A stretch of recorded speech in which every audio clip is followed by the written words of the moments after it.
Long before Europe dreamed of exploration or empire, the heart of Africa beat with the rhythm of gold.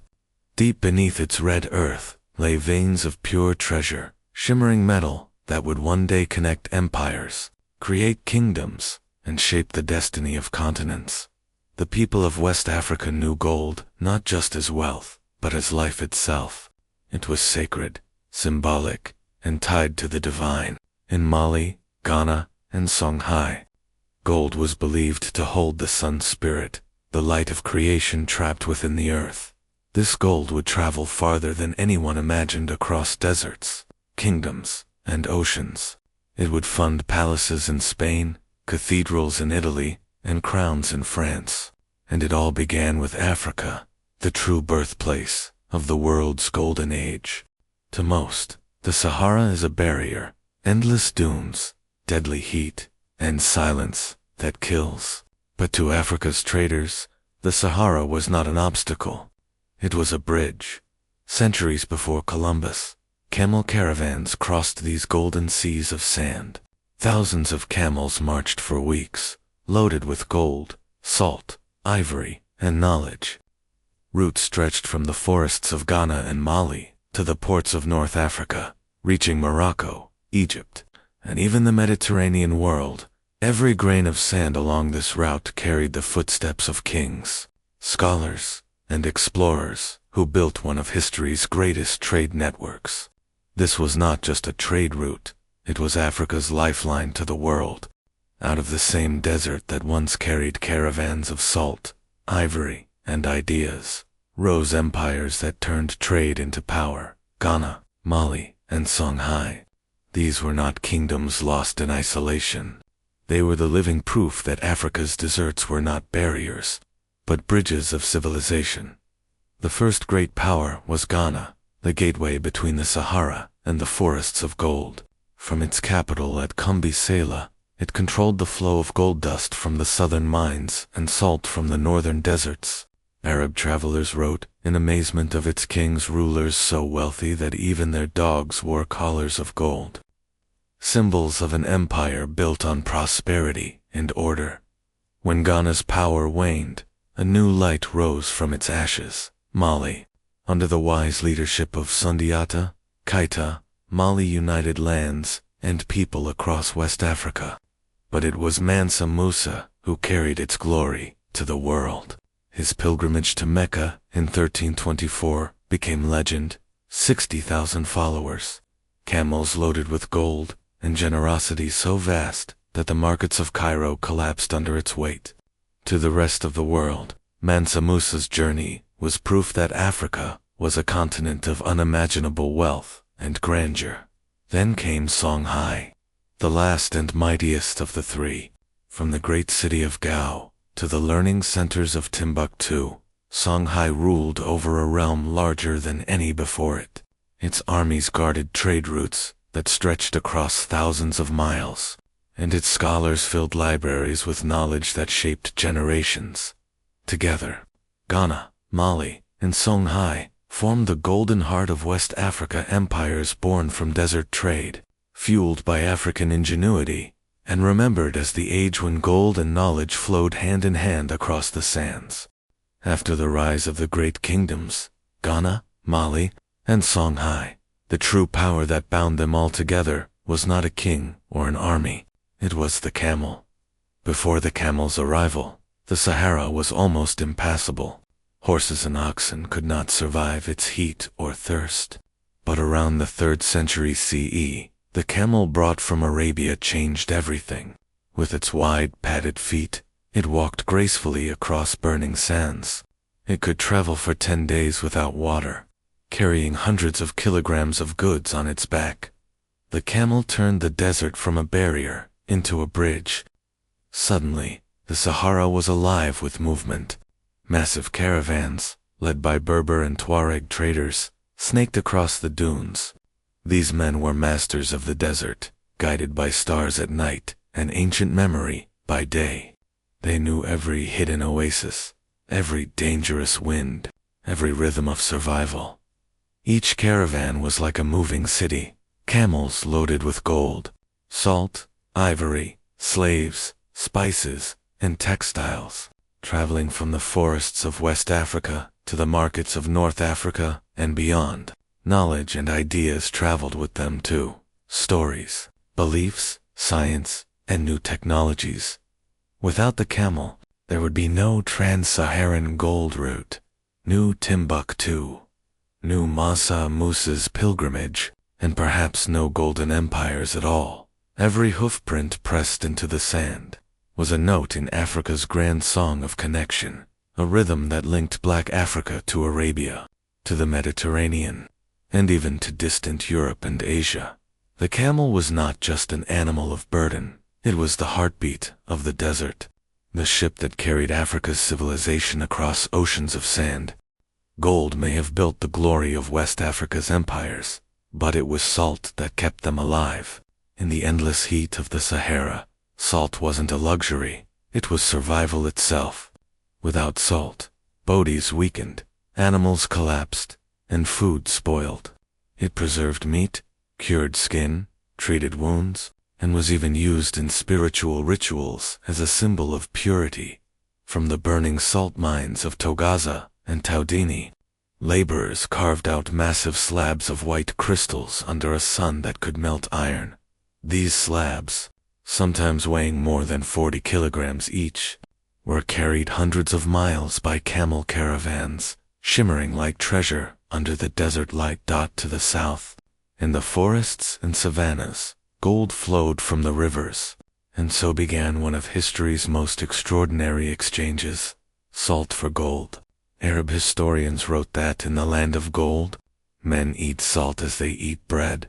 It was said that, at times, salt was worth its weight in gold. Literally, this exchange created not just trade, but a complete economic system long before the rise of coins, banks, or paper money. Caravans brought salt north and returned south with gold dust, ivory, and slaves, a constant rhythm that sustained Ghana, Mali, and Songhai for centuries. Salt was the silent partner in Africa's wealth, the white gold that balanced the golden empires. Without it, no caravan could survive, no city could thrive, and no empire could endure. Trading gold and salt across cultures and languages was not simple, but Africa invented its own system, the silent trade. In the silent trade, traders from different tribes never met face to face. One group would leave their gold dust on a riverbank, beat drums, and step back.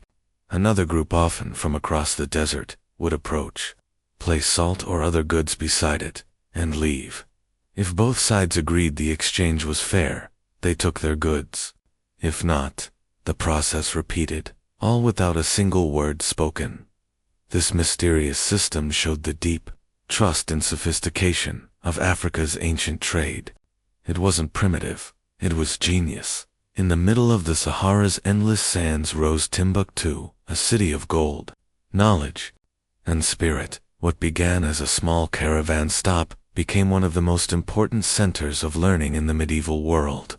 Its libraries contained over 700,000 manuscripts on medicine, astronomy, mathematics, and philosophy, centuries before Europe's Renaissance. Timbuktu was proof that Africa was not a dark continent, it was a continent of light, a place where trade brought not just wealth, but wisdom. The Trans-Saharan trade didn't just move gold and salt, it moved ideas. Scholars, poets, and scientists traveled with the caravans, spreading African thought across continents. In cities like Gao, Jen, and Timbuktu, scholars taught mathematics, medicine, and theology to students from across Africa and the Arab world. African manuscripts discussed astronomy centuries before Galileo, and ethics before Descartes. These scholars connected Africa to global civilization, proving that Africa was never isolated or backward. It was a center of learning long before Europe's so-called Age of Enlightenment. By the 11th century, the stories of Africa's golden empires had begun to travel beyond the desert winds. Arab traders and scholars carried tales northward, of cities where the streets shimmered with gold dust, and kings whose treasure vaults seemed endless to the bustling markets of Cairo, Tunis, and Baghdad. These stories sounded almost mythical. They spoke of lands so rich that gold was as common as dust, and rulers so powerful that their names, like Ghana, Mali, and later Timbuktu, became symbols of fortune and wonder. Soon, foreign merchants began to appear at the edges of the Sahara. North Africans and Arabs came first, drawn by trade and faith. Then, centuries later, Europeans followed, not as partners, but as seekers of Africa's hidden riches. What began as curiosity would, in time, turn into conquest. But in this earlier age, Africa was not the dark continent Europeans would later imagine. To the scholars of the Islamic world, Africa was a center of light, a hub of trade, learning, and cultural exchange. Arab geographers like al-Bakri and al-Idrisi mapped African cities with precision and respect, placing them proudly on the world's charts. For them, Africa wasn't unknown. It was a heart of civilization, pulsing with gold, salt, and wisdom, long before Europe's so-called Age of Discovery. Africa had already been discovered, not by explorers with ships, but by merchants, scholars, and travelers who crossed deserts, guided by stars and faith. The world knew Africa. The tragedy was that later, it chose to forget. The gold that left Africa didn't just vanish into trade, it reshaped the world. Across the Mediterranean, that same gold flowed into cities like Cairo, Venice, and Genoa. It was melted into coins, funding markets, wars, and royal dreams. African gold built the wealth of Islamic Caliphate, whose shining cities, Baghdad, Cordoba, Cairo, became centers of knowledge and art.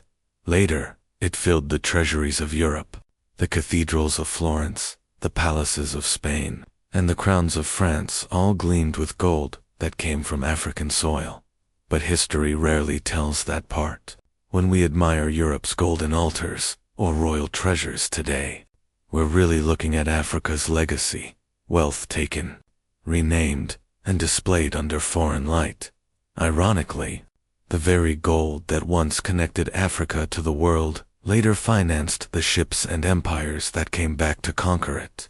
The brilliance that built the world became the reason it was invaded. Centuries before Columbus or Vasco da Gama, African navigators already charted seas and deserts. The Mande and Tuareg traders used star maps, compasses, and oral navigation passed down through generations. Even the famous Catalan Atlas of 1375, one of Europe's oldest world maps, shows the African king, Mansa Musa, holding a golden orb, sitting proudly at the center of the known world. Arab chroniclers wrote that African sailors reached as far as the Atlantic Ocean, possibly even the Americas, long before Columbus ever set sail. Africa's knowledge of geography, astronomy, and ocean currents was centuries ahead of Europe's. But when Europe rose to power, those African maps and manuscripts were taken, erased, or rediscovered under new European names. Nothing lasts forever. By the 15th century, the golden arteries of the Sahara began to fade. New sea routes along Africa's coast, opened by Portuguese explorers, bypassed the ancient desert highways. The camel caravans slowed, cities like Timbuktu and Gao declined, and empires that once ruled the sands crumbled into history. But this fall wasn't just natural, it was engineered. European powers deliberately diverted trade to the coasts, cutting Africa off from its inland wealth and knowledge. And as gold routes died, a darker trade was born, the slave trade. Africa's riches had fueled the world, and now, the world came to take everything else. Even as kingdoms fell, the spirit of Africa's golden trade survived. The architecture of desert towns, the songs of caravan tribes, and the proverbs of West Africa still whisper of a time when Africa connected the world. In Mali's griot songs, ancient merchants are praised as heroes who carried the sun across the desert. In the libraries of Timbuktu, Hidden manuscripts still reveal the mathematics of trade, the astronomy of travel, and the ethics of wealth. Africa's connection to the world was never lost, only buried under the sands of history. Long before Columbus set sail, Africa had already mapped the rhythm of the world. When he crossed the Atlantic in 1492, he wasn't discovering, he was merely arriving late to a story Africa had started centuries earlier, through vast trade, networks linking Africa, Arabia, and beyond. African gold and influence reached far corners, even the early Americas, through Islamic routes and currents known to African sailors. These navigators understood the ocean's breadth. The same Atlantic winds and currents Columbus would later claim as his discovery. In truth, the world's first global economy wasn't born in Europe, it was born in Africa. The continent's gold-powered cities, its salt-preserved life, its knowledge, guided caravans, and scholars alike. Before colonization, before conquest, Africa stood not on the edge, but at the very center of human connection. It wasn't a world discovering Africa. It was Africa that had already discovered the world. Today, when the wind howls across the Sahara, it carries echoes of a forgotten world. A world where Africa was not the edge of civilization, but its very heart, beneath. Those endless dunes lie the bones of caravans, the ruins of cities, and the silent memory of a golden age. An age when merchants, kings, and scholars crossed the desert not for conquest, but for connection. They traded gold, salt, and wisdom, but what they truly carried was the spirit of Africa, resilience, innovation, and unity. The Trans-Saharan gold route was more than just a path across the desert. It was a river of humanity flowing through time, binding the north and south, the east and west, and those centuries of conquest tried to bury that truth under dust and lies. The sands still remember. Every grain tells a story of Mansa Musa's golden pilgrimage, of the scholars of Timbuktu, of the merchants who followed the stars across the night sky. Africa was never isolated. It was the heartbeat of the ancient world, a bridge between continents, ideas, and dreams. So when you look at the Sahara today, don't see emptiness. See history. See legacy. See the silent power of a continent that once connected the world. Because the story of Africa is not a story of loss. It's a story of rebirth. A story that continues to rise again every time someone chooses to uncover its truth.